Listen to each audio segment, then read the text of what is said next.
Well, it's a novel that has three main plots.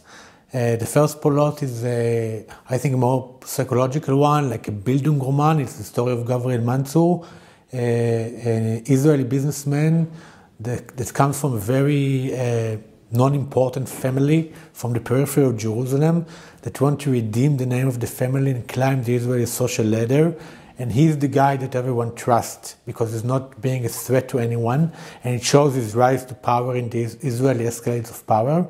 And the second story, which is very different, is the story of a young group of Londoners in London in the current time, disillusioned people from different, like from very poor families, but from different interests and different cultural background. But most of them are very poor, never we learn in high school, never participate in any political affiliation, and they want to create a strike of 1 billion people. And a worldwide strike, yes. I guess. And their story is being told in the we voice, it's the voice of the group. Basically, I always thought it's the people that stayed alive after their adventure. And it's unlike the Gabriel story, it's a story that only deals with their actions. It's not a psychological story because you cannot... It doesn't like penetrate the consciousness of all the different people. There are like 13 people. So it's like their story, they're telling you what they did, what happened. They begin in destroying museums and cultural events. It's the facts. Yes. And then you have the third plot, it's like the MSV, the American consulting firm. And the most important people, there are Alistair and Pasternak, two young people. Truly a 90s fanatic, like crazy for the 90s, for Seattle, for punk, for Nirvana and the grunge area. But they are working in these very important political campaigns around the world, making campaigns. And it's the correspondent between all the different partners in the company. It's like the young, this is Alistair and Pasternak, and also the old, like Thorstein van der Sly's and Alison Mayo, which are like old liberals from the United States. And all the three stories come together through 40 years, in the 80s, the 90s, 2000, 2010, and etc. And how do they relate, these three plots? Well, this is like a sort of the secret of the novel. Well, explain me the secret. But basically, the novel builds not like in a meeting between two protagonists like the good people, my previous novel, that they are meeting in the end like this. The novel is building like the chain of globalization when there are all the time small connections in different parts of the world. So it's like a change of connections that you see in the 80s and the 90s between the strike, the MSV, the Israelis, the other protagonists. So basically the influence of one plot on the other is like in sometimes random connections, sometimes more important connections, but they're all the time, the stories are combined in a very unexpected ways. In Congo, in Israel, so in Israel in 95, and then as you read the book, you see that the connections are much more deep. You see that the connection between the plots is a connection of alliance, of something that like there is the sin, a very, very heinous sin that was a sin. A sin in the beginning of the 90s. And this sin is like, of all of the different plots, it's like the essence of the plot, is how they can handle this sin, how they can get redemption for the sin. But you only understand it as when you read the novel more and more. And I think many people, by the way, found connection between the plot that I didn't even think about. I mean, because this is the way the book is constructed.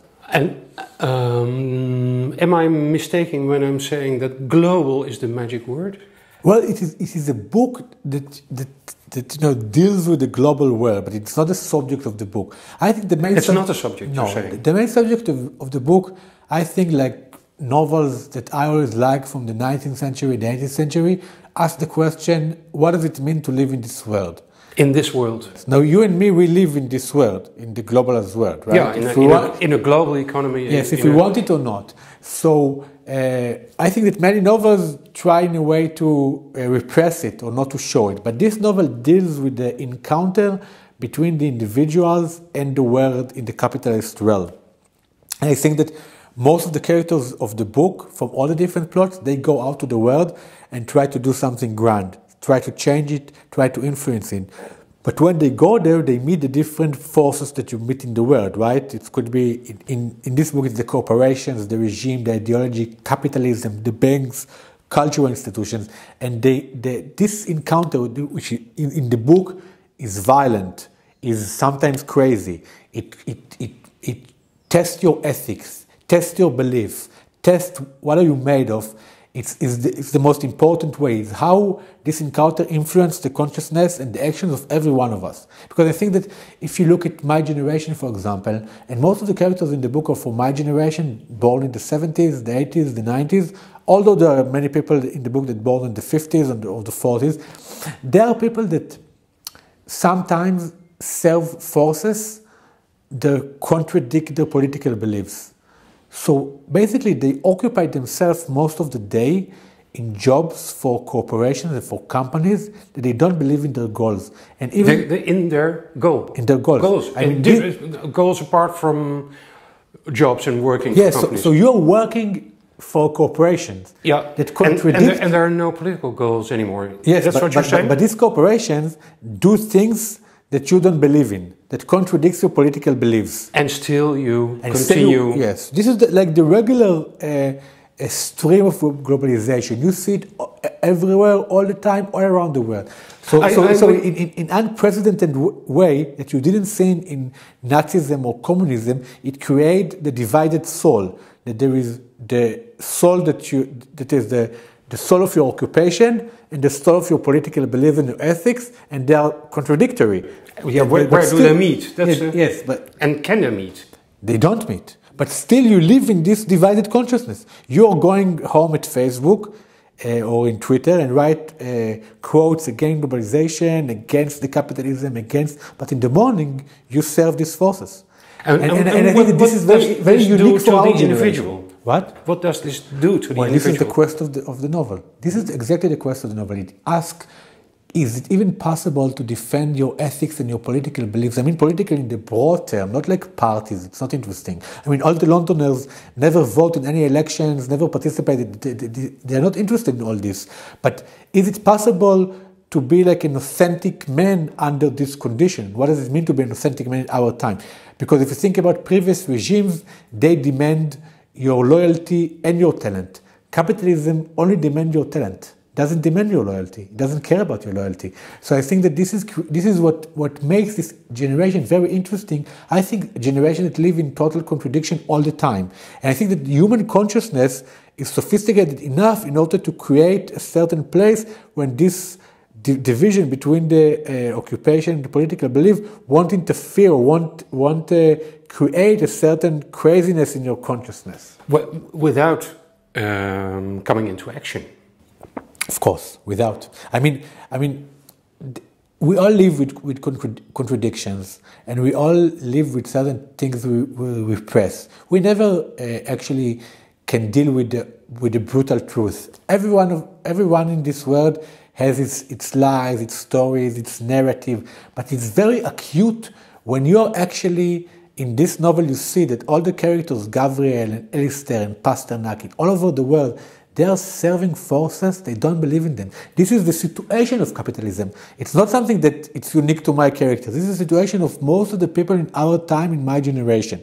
And I think that this is something that created a certain, a new protagonist, that he's a believer, but he's also a professional.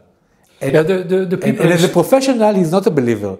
And as a believer, he's not professional. The people in the second plot do not have jobs. They have no income. They have no. So they can be. This is exactly. But what is the story of the Londoners? They are out. They are. If you think about the capitalist realm, they are out. They are outside of the order. Outcasts. And this is why they don't have anything to lose. Yeah. And this is why they say all the protests from 68 and 70s, 80s came from people that had a lot to lose. This is why they never use violence. We don't give a fuck about all these people, and we can do whatever we want because we don't have anything to lose. And they are struggling to find a place outside the capitalist realm. But the question is, can you find a place like this? Is a place like this exist? Because in the minute when they start to organize the strike, in what methods are they using? They use the methods of the world as we know it, like right now. So that's violence. That's but also they use the social networks, right? The Facebook, the Twitter, public relations company. That's right. So in a way, it's very funny. They begin the novel and creating the strike because they are outside. But when they have to do something significant in the world and influence him, they have to come inside. And then you ask yourself of who are they in the midst of the book?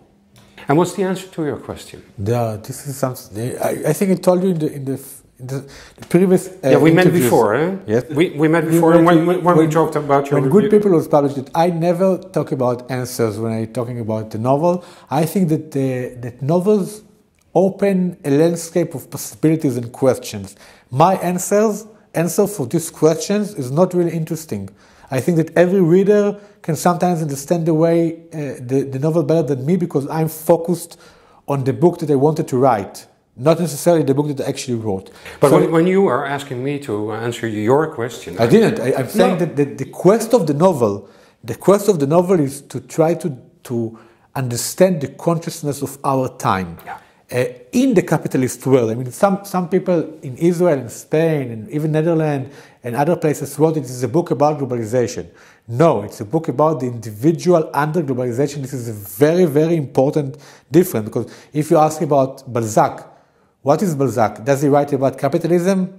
Yes. Almost every book by Balzac describe the rise of capitalism, but the main focus of Balzac is the human consciousness, is the characters under this realm. But because literature in our time became very, it's like many novels in our time doesn't deal with the world. They deal with psychological themes, with reflective themes.